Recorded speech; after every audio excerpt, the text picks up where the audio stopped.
One big pie. Just wanting a piece of the pie, as they say. But what if that pie was just a hollow pastry shell to start with, that had potential to be great and would sell over and over again? It just needed filling with a tasty, tempting filling to bring the customers and the money in. And if that same pie could be sold over and over again, you wouldn't want that pie to disappear, would you? Like the bucket that refilled with water, or gold, or whatever the old story decided would be an everlasting flow of. And let's imagine that empty pie shell is the music and entertainment industry, and the filling is all the artists and creatives that fill it, making it an everlasting pie. In this analogy, the artists are the pie filling, the industry is the pastry shell, and the people wanting a piece of it starts at the top and works its way down. The executives who sign the deal, the extras that get employed to manage and look after the artist, then the family and friends, then the fans. Everybody wants a piece, and not always with the intention of taking it all. Some people do end up with good people around them because they chose well, or their families are genuinely loving and supportive, and not vampires like the other types. We should all know by now that there is something quite sinister occurring within certain industries, and the entertainment one has been part of many lives for decades and is no different. Recently brought more into the spotlight by the Princess of Pop, and a strange legal stranglehold her family had placed upon her.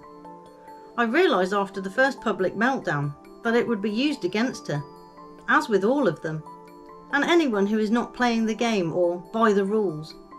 My articles, Are You Not Entertained? And A Witch, How Convenient, touch upon how easy it is to label someone as unstable, to discredit them, or as a way to control them, with opposition mentioning another recent celebrity scenario, showing the methods in action of how people publicly weren't quite buying it, noticing a pattern and certain names that seem to pop up time and time again in similar cases, being the behind the scenes driving force in most cases, feeding things to the media for them to fuel the flames of influence, to help and to hinder people depending on the desired outcome. Make or break you, as they say. And many have been broken along the way, not all with us anymore, and some a different person to what they were before. And sometimes I used to think they carried on performing for an audience because they had to, part of the contract, etc.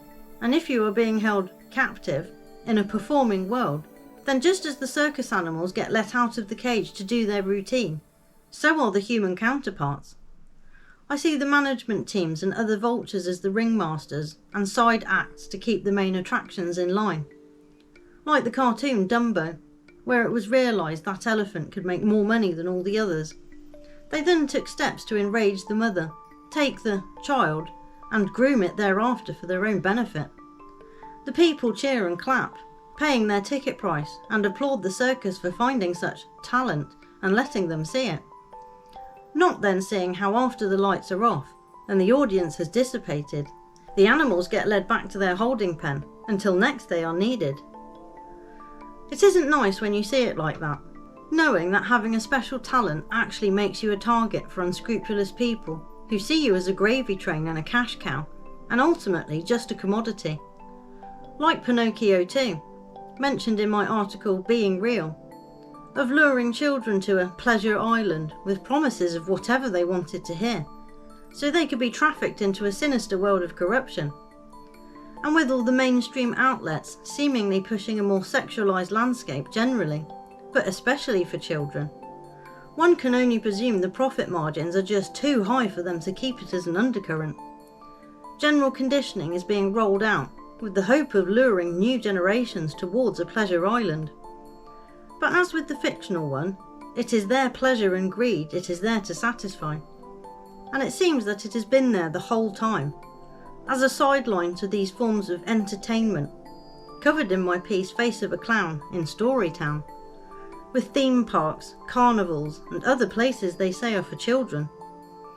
I used to think it weird even before I knew, that one minute children are being sent down mines and up chimneys with the Victorian saying, children should be seen and not heard, to suddenly having very expensive projects constructed for them and their amusement, and as they wouldn't be able to afford them themselves, Adults would also have to have a change of mindset.